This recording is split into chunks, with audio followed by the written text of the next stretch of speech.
በተቻለ መጠን ሰው የፍቅር ግንኙነት ያላቸውን ሰዎች ሲሸመግል መጠንቀቅ አለበት። ምክንያቱም ዞሮ የገጠሙ ቀን መሀል ሰፋሪ የሚሆን ብዙ ሰው ይኖራል እና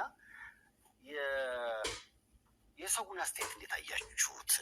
ዞራችሁ በመታረቃችሁ ጥሩ ነው። የተወሰነ ፐርሰንት አንድ የደበረው ሰው አለ። አይዶንኬር ዋናው ፍቅሩ ነው።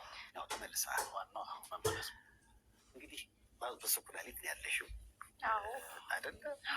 እኔ አንድ አልዋሻችሁ ነገር ለተመልካቾችን ግልጽ የማደርገው ነገር ልክ አንተ እዚህ የነበረውን ፕሮግራም ያ ስሜት በጣም ደስ ይል ነበረ። የአንድ 15 ዓመት ሆኖኛል በቴሌቪዥን ታሪክ ጥሩ ያልሆነ ስሜት የተሰማኝ በዛ ዝግጅት ነው እና እጅህን ጠምዝዘን በግድ ልናስታርቅህ አንችልም። ግን አንድ ነገር ብያለሁ፣ ምናልባት ያው አንድ ቀን ትታረቃላችሁ ብዬ ተናግሬያለሁ። ቅድም ብዬዋለሁ። እንደ ፕሮግራም ማድረግ የምንችለው ይሄንን ነው። ነገ ምን ይዞ እንደሚመጣ ግን ዛሬ ላይ ቆሞ መናገር አይቻልም። የቀልድ የተጀመረው የፊልም ታሪክ ይኸው ነው፣ እዚህ ጋር ደርሷል። ከዚህ በኋላ ምን ይፈጠር ይሆን? እሱን ደግሞ ነገ ላይ ቆመን የምናውቀው ይሆናል። እድሜ ከጤና ይስጠን። ይሄን ነው ማለት የምፈልገው። ግን ውጭ ከእናትሽ ጋር ነበረሽ ካስታወሽ እና ጠራችኝ እና ሰይፉ የምትችል ከሆነ በጣም ነው የምወደው፣ እባክህ አስታርቀኝ ብለሽ ነገር። አዎ በጣም ሳስቸግር ነበር። አዎ ፓስተር ቻሪን ሁሉ በቃ ካላስታረቃችሁኝ እንዳትሄዱ፣ ጥላችሁኝ እንዳትሄዱ እያልኩ ሳለቅስ ነበር። እሱ እኮ ሄደ አልኩሽ፣ ደግሞ ሄድክ። ግን እግዚአብሔር ለሁሉም ነገር ቀን አለው። ይኸው ዞራችሁ ገጠማችሁ፣ መጣችሁ፣ እሱም ወደ ቀልቡ ሆነ። እናም ፍቅር በአዲስ መልክ ታደሰ። አዎ በባልና ሚስት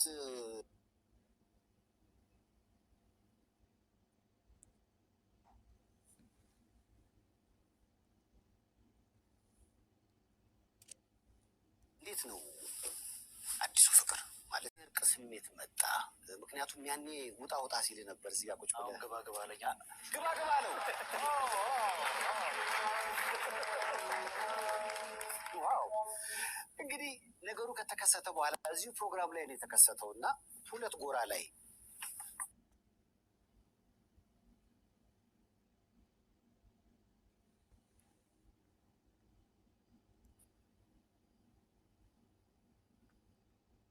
ተቀምጦ ሰው አስተያየት ሲወራወር ነበረ። እንግዲህ ውሾን ያነሳ ውሾ ይሁን በሚለው መሰረት ነው እንደገና የታረቃችሁት ወይስ ለመታረቃችሁ ምክንያት አለ? በመጀመሪያ ደረጃ ራሄል ትባላለች። እሷ ነች ለመታረቃችን መንገድ የሆነችው። እሷ እና አንድ የነፍስ አባት አሉ፣ ንስሐ አባት አሉ። እሳቸው አንድ ላይ በመሆን እነሷን እንግዲህ እዚህ ደረጃ ያደረሱ እነሱ ናቸው። እሱ ትንሽ ታሞ ነበር እና ከጓደኞቹ ሰማው፣ ቴክስት አደረኩለት። ታመ ነበር መሀል ላይ። ምን ነው ናውቂ ህመሙ ራሱ አላውቅም። የሆነች ህመሙ ናፍቆት ነው ይመስለኛል። ምን መታመሙ ሰማሽ? ከዛ ቴክስት ሰማው እና ቴክስት አደረኩለት። ከዛ በኋላ ማውራት ጀመርን። በቃ በዛው እያወራን ጭራሽ የሚደውለው ቴክስት የሚያደርገው የሚያጨናንቀው እሱ ሆነ አይደለም። አገረሽ አሁን እዚህ ላይ ምን ይገባል መሰላችሁ? እንደ ቅኝት ባንድ የከረመ ፍቅር አቤት ደስ ማለት የታጨው ማሳ እሺ። ከዛ በዛ መልክ ስናወራ ቆየንና ያው አዝማሚያው ስናወራ ታውቀዋለህ መቼም አወቅኩት። ከዛ ምንድን ነው ምን አሰብክ በሚለው ያው እኔ እዛው ላይ ነኝ፣ እዚህ እንደነበረው ማለት ነው። ምንም እኔ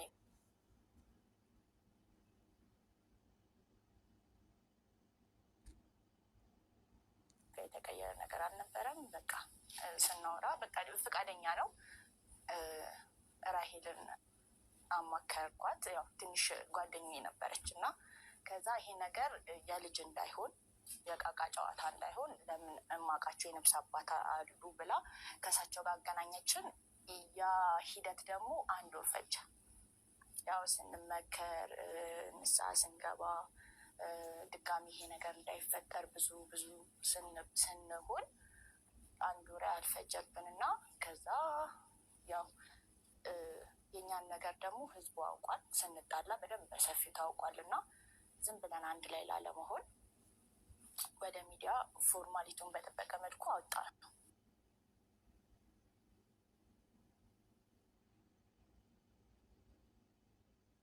ሰላም ሰላም፣ እንዴት ናችሁ? እኔ ሰላም ነኝ፣ እግዚአብሔር ይመስገን።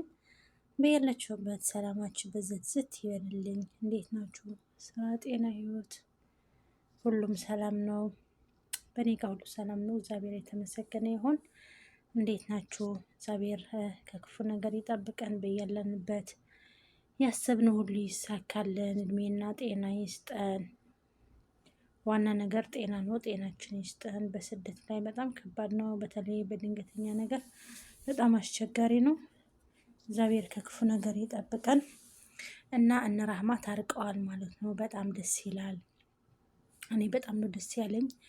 ያው ብዙ ሰው እኔ ተዋረድኩ፣ እኔ እንደዚህ ግማሽ ሰው ደግሞ እኔ እኮ አልጻፍኩም ድሮም ዝም ብያለሁ ምናምን በቃ በኮሜንት በጣም ነው የምዝናናው ማለት ነው። በተለይ ቲክቶክ ገብቼ ማለት ነው በኮሜንት በጣም ነው የምስቀው።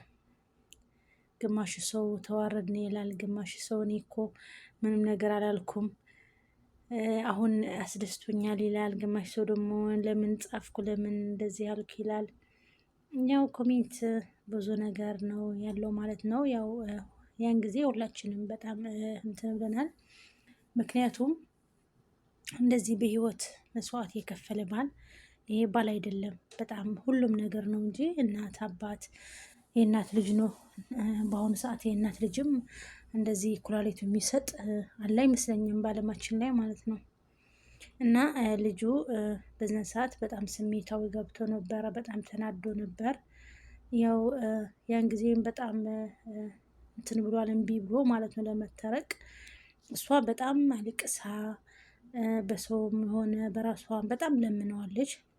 ግን ያው ያን ጊዜ ሌላ ነገር ተቀይሮ ነበር። በቃ እሷ ጋር የነበረም ብዙ እንትን መስዋዕት የከፈልኩ ነኝ ብሎ ያው ቅር ያለው ነገር ሊመለስ አልቻለም ማለት ነው። በጣም ተናዶ ነበር። ሁላቸውም ሊያስታርቁ ሞክረው ነበር። ያን ጊዜ ግን አልተሳካም፣ አልፈለገም መታረቅ ማለት ነው። ግን እግዚአብሔር እህል ውሃ ካለ መቼም አይቆራረጥም። በተለይ እየተዋደደ የሚለያይ ሰው ነገና ከነገ ወዲያ መገናኘት አይቀርም ማለት ነው። እና በነገራችን ላይ ደግሞ በጣም አምሮባታል። በጣም ያን ጊዜ በጣም ተበላሽተ ነበር፣ ያመማት ነበር መሰል። አሁን ግን ሁለታቸውን በጣም አምሮባቸዋል ማለት ነው። እሱም አሁን ነቃ ብሏል። ያን ጊዜ በጣም ትንሽ ፈዘዝ የሚል ነገር ነበር። የሁሉ ያደረገው ነገር እንደዚህ ሆኖ ሳየው በጣም ቀስሙ ተሰብረው ነበር ማለት ነው። አሁን ግን እሱም በጣም ደስ ብሎታል፣ እሷን በጣም አምሮባታል፣ እሱም በጣም አምሮበታል። ደስ የሚል ሆኖ ነው የመጡት ማለት ነው። አሁን እኔ በጣም ደስ ብሎኛል እንደዚህ ሆኖ ሳያቸው፣ በጣም ደስ ብሎኛል ማለት ነው። ያው መጀመሪያ እንደጠየቃቸው ማን ነው እንደዚህ መታረቅ የጀመረው ስትባል እሷ ያው ትንሽ አሞት ነበር። ከዛ ስደውልለት እየጠየቅኩት እየተደዋወልኩት ነበር። ከዛ ግን እኔ ዝም ስል ሁሌም መደወል መጻፍ እሱን አስጨናነቀ፣ ያው ስለሚወዳት ማለት ነው። እኔ ግን እንትን ቴክስት ያደረግኩለት ልጠይቀው ነው፣ እንዴት ብለሃል ምናምን ልለው ነው። ግን እሱ ደግሞ ከኔ የባሰ አስጨናነቀ። መደወል መጻፍ አበዛና ቴክስት አበዛ፣ መደወል አበዛ። ከዛ ያው የሆነች ጓደኛ ያለች እሷን አማከርኳት። እሷን ደግሞ ለአባታችን ቄስ ሁሉም ነገር ተናገረች እና ከዛ አስታርቁን። እኛ ደግሞ ለምን ለሚዲያ አልነገረም ደስታችን ብለን ወደዚህ መጥተናል አለች ማለት ነው። እና በነገራችን ላይ እንደዚህ አይነት ባል በጣም ውድ ነው፣ አይገኝም ማለት ነው። እንደዚህ አይነት ሴት ደግሞ በጣም የተመረቀች ናት በሁሉም ነገር። እንደዚህ አይነት ባል ማግኘት ማለት ነው ኩላሊት መስጠት ደግሞ ህይወት መስጠት ነው። በቃ ህይወቱ ነው የሰጣት። ያሁኑ ይሄ ዘንድሮ ወንዶች እንኳን ኩላሊት ሊሰጡ ልባቸውም ትክክለኛ ንጹህ ሆኖ ማፍቀርም የለም፣ ለዚህ የሚባል ነገር ማለት ነው። እሱ ግን እንደዚህ ብሎ ኩላሊቱን ሰጥቶ ለሚስቴ ብሎ ያው መጀመሪያ የሚጣሉበት የነበረ ምክንያት ለምን እኔ ኩላሊቴን ሰጥቻትና እሷን በመኪና እየዞረች ብር እየለመነች በዙ ነው መሰል የተጣሉት። ለምንድን ትለምናለች? እኔ ሰጥቻታለሁና ለምን ትለምናለች? እየለመነች ደግሞ ወደ ቤተሰቦቿ ነው የምትሄደው ብሩን እና በዚህ ነው መሰል ተጣልቶ ሚዲያ የወጡት ማለት ነው። አትለምኝ፣ እኔ ሰጥቼሻለሁ፣ እንግዲህ እግዚአብሔር ጤናሽን ይመልስልሽ እንጂ ለምን ብለሽ ነው የምትለምኙ? ለምን ብለሽ ነው የሰው ፊት የምትገረፊው? እኔ እኮ የሰው ፊት እንዳትገረፊ ብዬ ነው የሰጠሁሽ እና ለምንድን ነው ብለው በዚህ ነው መሰል መጀመሪያም የተጣሉት ማለት ነው። አሁን ግን ያው መጨረሻው በጣም ደስ የሚል ነገር ነው። ያን ጊዜ በጣም ስሜታዊ ሆኖ ለመታረቅና ለመናገር አልፈለገም ነበር። ሁሉም ነገር ተናዶ ስለነበረው ማለት ነው። እና በዚህ ነው የተጣላ ነው። እኔ ሁሉም ነገር መጀመሪያ የሚተዋወቁት ያው እንደዚህ በቀጣም በመንገድ ላይ ነው የተዋወቁት ማለት ነው። በታክሲ ነው የተዋወቁት። ከዛ ስትለምን እያየኋት በዛ ተቀራረብነ፣ ተግባባን እና በቃ እንደዚህ ነው እኔ ኩላሊቴን እሰጣለሁ ብዬ ኩላሊቴን ሰጠው። ከዛ በኋላ ግን እሷን ብር እየለመነች ኩላሊትሽን ተቀይሯል እና ለምንድን ነው ስላት አልሰማም አለችኝ። ቦታም አልሰጣለች ቤተሰቦቿ ጋር ሁና አልሰማም አለችኝ ብሎ ነው የተናገረው ማለት ነው። ያው ሁሉም ነገር ግን ያው እግዚአብሔር ካለ እግዚአብሔር ፈቃዱ ከሆነ እንደዚህ መታረቅና አብረው መሆን አይቀርም። ቢለያዩም ቢጣሉም ብዙ ነገር ቢነጋገረው እግዚአብሔር እህል ውሃ ካለ ግን መታረቅ አይቀርም ማለት ነው። ይኸው ታረቁ። በጣም ደስ ይላል። እግዚአብሔር አምላክ ደግሞ መጨረሻቸው ያሳምረው። እንደዚህ ደስ ይላል። መታረቃቸው በጣም ደስ ይላል ማለት ነው። በጣም ደስ አለኝ ማለት ነው። ስለዚህ ሁላችሁም ደስታችሁ በኮሜንት ግለጹ ማለት ነው። ያው ሁሉም እየተሳደበም አሁን ይቅርታ እያለ ነው በኮሜንት እና ሁላችሁም የተሳደባችሁ እንግዲህ ታርቀዋል። እንኳን ደስ አላችሁ ማለት ነው። በጣም ደስ ይላል። ከፍቅርና ከባልና ሚስት መግባት ያው ትርፉ ይሄ ነው ማለት ነው። ከፍቅረኛ አትግቡ፣ ከባልና ሚስት አትግቡ፣ ከልጅና እናት ከልጅና አባት አትግቡ የሚባለው ነገር እንደዚህ ነው ማለት ነው። ያው ለሁሉም ነገር መታረቅ ስላለ ከመሀል መግባት የለብንም ማለት ነው። እና እግዚአብሔር አምላክ መጨረሻቸውም ያሳምረው፣ ይውለዱ ይከወዱ ነው የሚባለው። በፍቅር ይኖሩ። ያው እንደዚህ አይነት ባል ደግሞ ውድ ነው፣ አይገኝም። እሷም እግዚአብሔር ሰጥቷታል፣ ጥሩ ባል ሰጥቷታል፣ ንጹሕ ልብ ያለው ባል ሰጥቷታል። በጣም ደስ ይላል። ለሁላችንም እንደዚህ ንጹሕ ባል ይስጠን፣ ንጹሕ ትዳር ይስጠን። እንደዚህ አይነት ስንታመምም ስንደሰትም ስንስቅም ሁሌም ከጎናችን የሚሆን ንጹሕ ልብ ያለው ባል ይስጠን ማለት ነው። እና በነገራችን ላይ እኔ በጣም ደስ ብሎኛል። እናንተም ደስ ያላችሁ በኮሜንት ደስታችሁም ግለጹ ማለት ነው። እና ባይ ባይ፣ ወዳችኋለሁ። ላይክ ሸር ማድረግ አትርሱ። ቤተሰብ ያልናችሁ ደግሞ ሰብስክራይብ በማድረግ ቤተሰብ ሁኑ። ባይ ባይ።